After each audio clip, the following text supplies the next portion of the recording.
ஏம்மா, உனக்கு ஏதாவது ஹெல்ப் வேணுமா? இல்ல வேலை ஏதாவது தேடிட்டு இருக்கியா?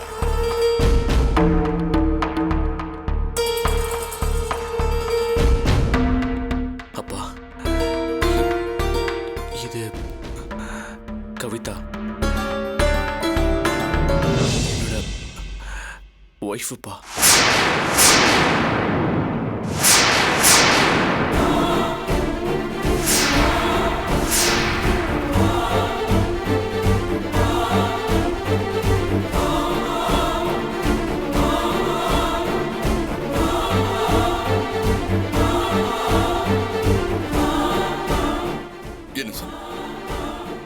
என்ன சொன்ன? அப்பா, என்னை மன்னிச்சிருங்கப்பா. நாங்க ஒருத்தரை ஒருத்தர் விரும்பணும்ப்பா. சாரிப்பா. நான் பெங்களூர் போறேன்னு சொன்னதெல்லாம் போய் தான்ப்பா. கவிதாவோட அப்பாவுக்கு உடம்புக்கு முடியாம போயிடுச்சு. அங்க நான் போனப்போ கிட்டத்தட்ட சாகர நிலைமையில இருந்தாருப்பா. கவிதாவோட சொந்தக்காரங்கெல்லாம் என்ன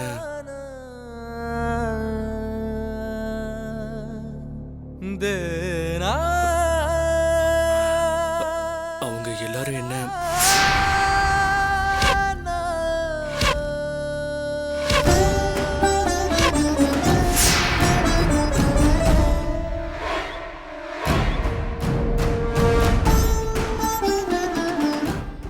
ஃபோன் பண்ணி கூட விஷயத்த சொல்லிடலான்னு நினைச்சேன்ப்பா. ஆனா எங்க மறுத்துருவீங்களோங்கிற பயத்துல. சாரிப்பா. தவிர்க்க முடியாத நிலைமையில தான் தாலி கட்ட வேண்டியதா போச்சு. எப்படியாவது ஃபோன் பண்ணலாம்னு நினைச்சேன். மல்லிகா, வா போலாம். சமந்தி, இருங்க சமந்தி. இனிமே இந்த வார்த்தைக்கு அவசியம் இல்லைங்க. அவ்வளவு பெருமையா சொன்னீங்க. இங்க இருக்க பிள்ளைங்க மேல பாசம் மட்டும்தான் இருக்கு, ஆனா இவன் மேல மரியாதையும் சேர்ந்து இருக்குன்னு சொன்னீங்க. மரியாதை கொடுத்த பிள்ளைய இப்படி சொல்லாம கொல்லாம தாலி கட்டிட்டு வந்து நிக்கிறான்னா மத்த பிள்ளைங்க எல்லாம் எப்படி இருப்பாங்க? சமந்தி, அதான் சொன்னேன் சார். இனிமே அந்த உறவை சொல்லி என்ன அழைக்காதீங்க.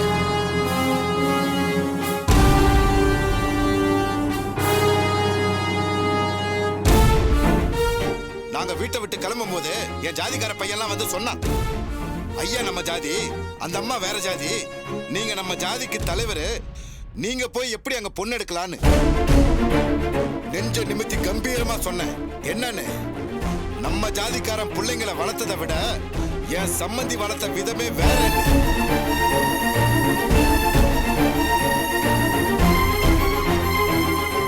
அப்பா முன்னாடி உட்கார கூட யோசிக்கிற பிள்ளைங்க. அந்த வீட்டுல நான் பொண்ணு கொடுக்க என் ஜாதி தான் ஒரு பிரச்சனையா இருக்குன்னா அப்படிப்பட்ட ஒரு ஜாதியை வேணான்னு சொன்னேன். ஒருத்தனும் பேசல. சொன்னேன், கிருஷ்ணா வீட்டுல பொண்ணு கொடுக்கறது நம்ம ஜாதிக்கு பெருமைன்னு. தாராளமா போயிட்டு வான்னு சொன்னாங்க. ஆனா இப்ப அப்பா ஒரு ஜாதியில கல்யாணம் பண்ணிருக்காரு, இப்ப புள்ள வேற. இந்த பொண்ணு யாருன்னே தெரியல. சுத்தி வளைச்சு பார்த்தா இதுதான் உங்க குடும்ப லட்சணம். இத பாருங்க, தப்பா எடுத்துக்காதீங்க. இனி கல்யாணங்கிற பேச்சுக்கே இடம் இல்லைங்க.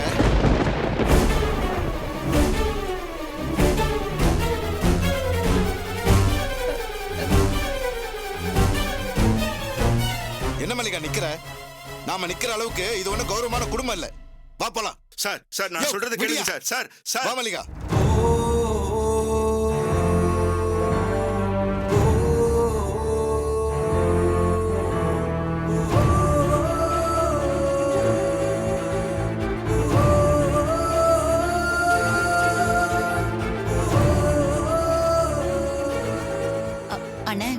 கோயில வச்சு திலீபனை பார்த்தேன். இக்கட்ல கல்யாணம் நடந்து போச்சுன்னு திலீபன் ரொம்ப பதறிட்டான். நான் தான் அவனை அப்பாக்கு தெரியாம இப்படி பண்ணிட்டியேடா, இப்பயாவது அப்பா கிட்ட உண்மையை சொல்லி மன்னிப்பு கேளுன்னு சொன்னேனே.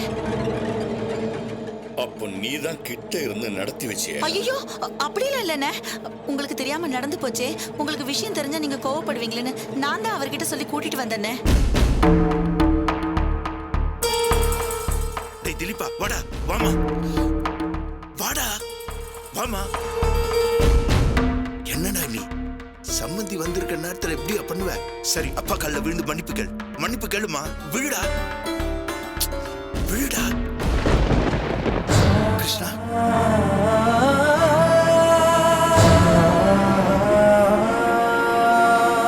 அப்பா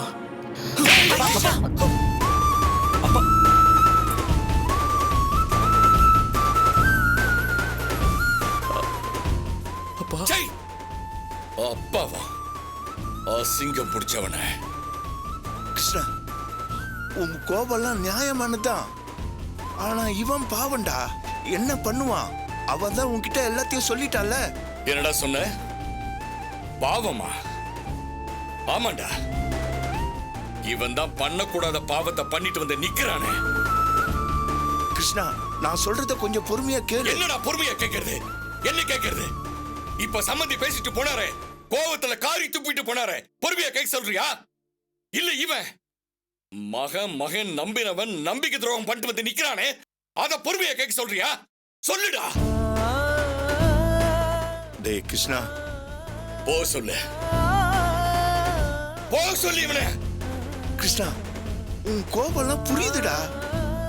ஆனா திலீப் என்னடா பண்ணுவான்? செத்து இருக்கணும், செத்து இருக்கணும்.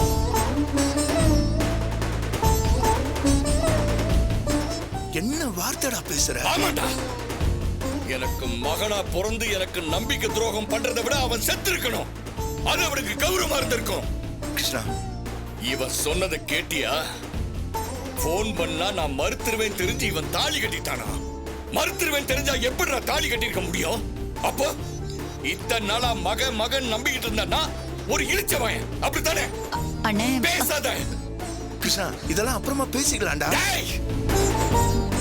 நான் கொடுத்த சுதந்திரத்தை எனக்கு எதிரா பயன்படுத்தி இன்னைக்கு என்ன தலைக்குனிய வச்சுட்டான்.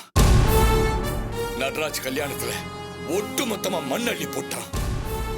எல்லாத்துக்கும் மேல உமாவோட ஆசை, லட்சியம், கனவு எல்லாத்தையும் குழி தோண்டி புதைச்சிட்டான் இந்த துரோகி.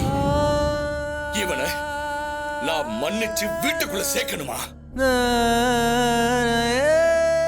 ஐயாவோ, இவன் கல்யாணம் பண்ணிக்கிறான் இல்ல கர்மாதி பண்ணிக்கிறான் எனக்கு கவலையே இல்ல. ஆனா தம் பிள்ளைகளுக்கு கல்யாணம் பண்ணி வைக்கணும். அத தன் கண்குளிர பார்க்கணும். துடியா துடிச்சு ஒவ்வொன்னையும் பார்த்து பார்த்து செய்யணும்னு நினைச்சு தவிச்சு காத்து கிடந்த உமாவோட கனவை குழி தோண்டி புதைச்சிட்டான்.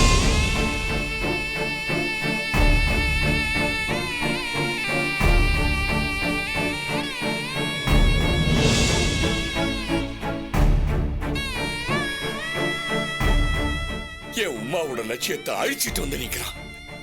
சொல்லுடா, சொல்லு. இதுக்கெல்லாம் என்ன பதில் சொல்லுவான்? கிருஷ்ணா, நீ சொல்றதெல்லாம் புரியுதுடா. எல்லாம் புரிஞ்சிருந்தோம் இவங்களை வீட்டுக்குள்ள சேர்க்க சொல்றியா? அப்புறம் உனக்கு என்னதான்டா புரிஞ்சிருக்கு? புரியலடா. சம்மதி போகும்போது என்ன சொல்லிட்டு போனாரு ஞாபகம் இருக்கா? இனி இவனுங்களுக்கு எப்படி நான் கல்யாணம் பண்ணி வைப்பேன்? என் உமா கண் குளிர அதை எப்படி பார்க்க முடியும்? யாருடா இவங்களுக்கு எல்லாம் இனிமே பொண்ணு கொடுப்பாங்க?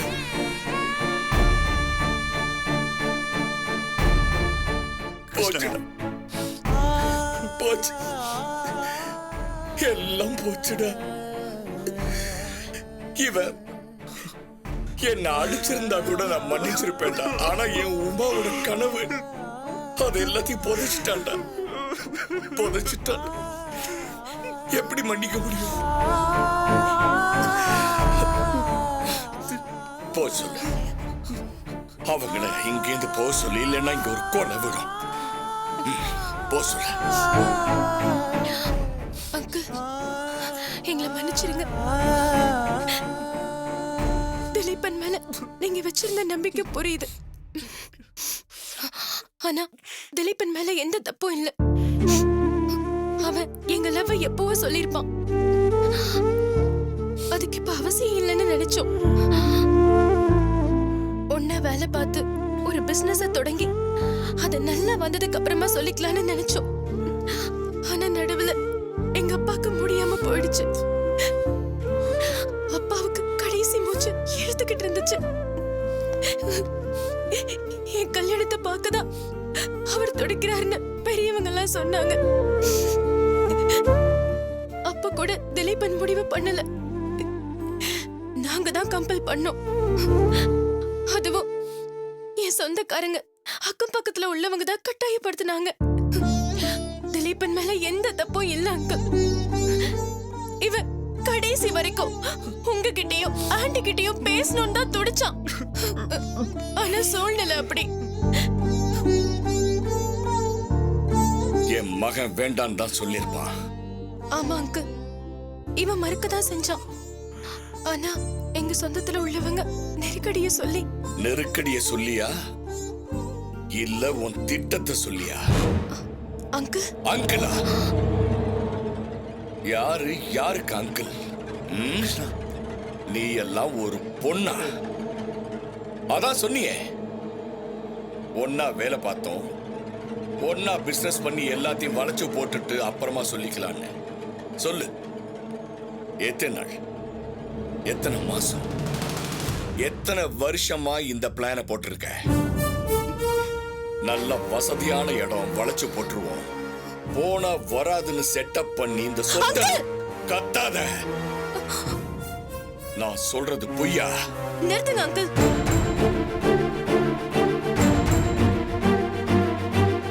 கவிதா, இங்க பாருமா, கொஞ்சம் சும்மா இரு. ஏதோ அண்ணன் தான் கோவத்துல பேசுறாரு, நீயும் வார்த்தையை விட்டுறாத. என்ன கோவத்துல? என்னங்க கோவத்துல? என்ன சொன்னீங்க? பணத்துக்கு ஆசைப்பட்டா? தப்பா பேசிட்டீங்களே அங்கிள். உங்களை பத்தி எவ்வளவு சொல்லிருப்பான் இவன். என்ன சொல்லிருப்பான்? நான் ஒரு அப்பாவி ஏமாளி, நாம அழுது பேசினா ஈஸியா ஏமாத்திலான்னு சொல்லிருப்பான். நீயும் கணக்கு போட்டு காரியத்தை சாதிச்சிட்டல்ல அங்கிள். காசு பணம் சொத்துன்னு சொல்லி எங்க காதல எடை போட்டு பார்க்க உங்களுக்கு யார் உரிமை கொடுத்தது? காதலா? இதுவா காதல்? ஊரு பேருக்கு தெரியாம மனசுல உண்மை இல்லாம ஏமாத்தி பண்றதுக்கு பேர் காதலா? ஏன் நீங்க உங்க மாமாவை பகைச்சுக்கிட்டு பண்ணதுதான் காதலா? அது மட்டும் தான் அன்பா?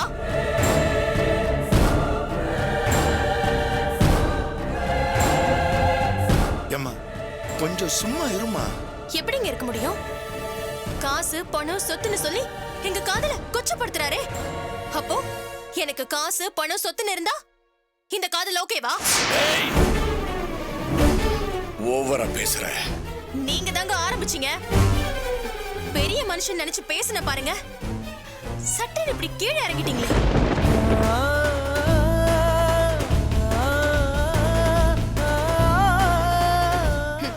அதாங்க திலீபன் சொன்னதை நம்பின பாருங்க, அதான் தப்பு. எங்க வாழ்க்கைய எங்க ஆசைய நாங்க பேசுனதை விட திலீபன் உங்களை பத்தியும் உமா ஆண்டிய பத்தியும் தான் என்கிட்ட அதிகமா பேசியிருக்கான். நீங்க காதலிச்சதுல இருந்து கஷ்டப்பட்ட வரைக்கும், இன்னைக்கு சேர்ந்து சந்தோஷமா இருக்கிறது வரைக்கும் இவன் தான் சொன்னான். நிறுத்து. அத பேசுறதுக்கு உனக்கு தகுதி இல்ல. அதான் உங்க தகுதி தெரியுது. அப்பா, நாங்க தப்பு பண்ணோம், தண்டனை தரோம்னு அதை விட பெரிய தப்பு நீங்க பண்ணிடாதீங்க. நிறுத்துறா அயோக்கிய ராஸ்கல். உன்னை சொன்னா அவளுக்கு கோவம் வருது, அவளை சொன்னா உனக்கு கோவம் வருது. என்ன உங்க தெய்வீக காதலை எங்கிட்ட நிரூபிக்க நினைக்கிறீங்களா? கிருஷ்ணா, அண்ணே கோவத்தை விடுங்கண்ணே, சொன்னா கேளுங்கண்ணே. அவன் நம்ம திலீபண்ணே. கிருஷ்ணா கொஞ்சம் யோசிச்சு பாருடா. ஐயாவோ, இவங்க என் கண்ணு முன்னாடி ஒரு நொடி கூட நிக்க கூடாது. வெளியே போக சொல்லு.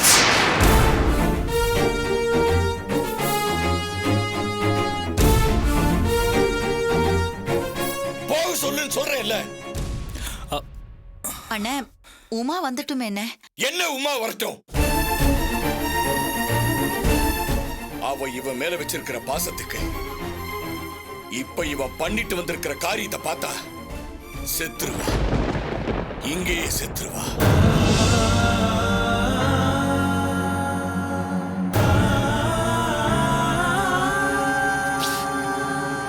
இந்த ராஸ்கலுக்காக அவ சாப்பிடாம கூட கோயிலுக்கு போய் வேண்டிக்கிட்டு இருக்கா. ஆனா இவன் போட வெளியே. அப்பா ஏய், என்ன அப்படி கூப்பிடுறதுக்கு உனக்கு தகுதியே இல்லை. இனி நீ எனக்கு மகனும் இல்லை.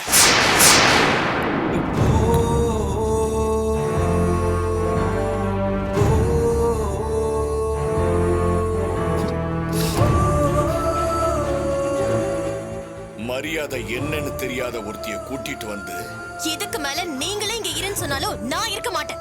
என்னம்மா நீ சமய சந்தர்ப்பம் தெரியாம பேசிட்டு இருக்க? அவன் தான் கோவத்துல இல்லைங்க. இருக்கான். திலீபன் வா போலாம். டேய் திலீபா, மாமா, இருடா, அம்மா எனக்காக வந்து உங்களை பேசிக்கலாம். மன்னிச்சிருங்க மாமா. அவங்கள இங்க இருந்து போக சொல்லு. மாமா, நடந்தது நடந்து போச்சு, மன்னிச்சு விட்டுருங்க மாமா. இங்க இருந்து போக சொல்லு. அண்ணா, கிருஷ்ணா, மாமா, டேய் கிருஷ்ணா,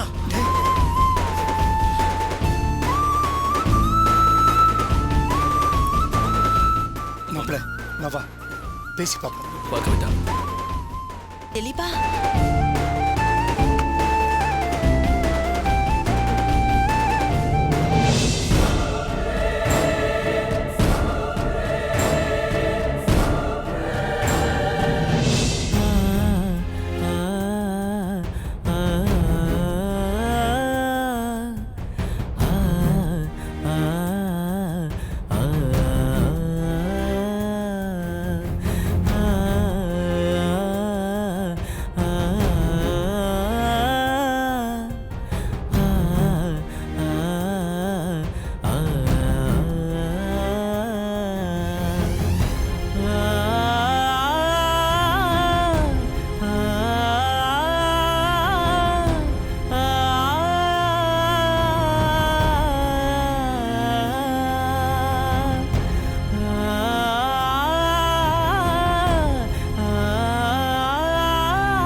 என்னடா திலீபன் இதெல்லாம்?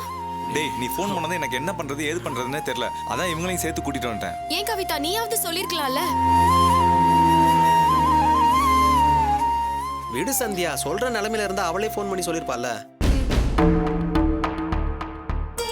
என்னடா அப்பா ரொம்ப திட்டாரா? நான் பண்ணதும் தப்பு தானடா. சரி, இங்க ரோட்ல நின்று என்ன போகுது? கவிதாவை கூட்டிக்கிட்டு ஆட்டோல என் வீட்டுக்கு வந்துரு. உன் வீட்டுக்கா? ஏண்டா, என் வீட்டுக்கு என்ன? எங்க அப்பா என்னை விட உனக்கு தானடா பெஸ்ட் ஃப்ரெண்டு. எங்க அம்மாவை பத்தி சொல்லவே வேணாம். அப்புறம் என்னடா? இல்லடா, இந்த மாதிரி நேரத்துல அங்க போய் இருக்கிறது சரியா இருக்காதுடா. நீ என்னடா சொல்ற? டேய் மச்சான், அது இல்லடா, புரிஞ்சுக்கோ. சரி, உன் பிரச்சனை அதான்னா அப்ப இவன் வீட்டுக்கு போயிடலாம். என்னடா, திலீபன் கவிதா உன் வீட்டுக்கு வரதுல உனக்கு எந்த பிரச்சனையும் இல்லையே? எனக்கு ஒரு ப்ராப்ளமும் கிடையாதுடா.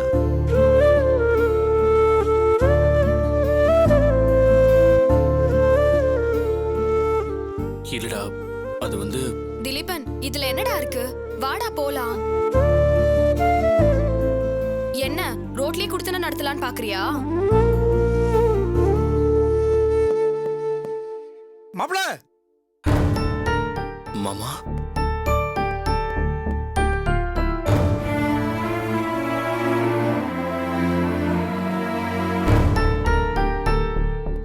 டேய் மாப்பிள, ஏன்டா இப்படி பண்ண? நீங்க எங்க போவீங்கன்னு நினைச்சுதான்டா நான் ஓடி வந்தேன். சரி, நீங்க 2 பேரும் என் வீட்டுக்கு வாங்க. நான் சுசிலா கிட்ட எல்லாத்தையும் சொல்லிட்டேன். மாமா கோவம் தீர்ற வரைக்கும் நீங்க நம்ம வீட்டுல இருக்கலாம்.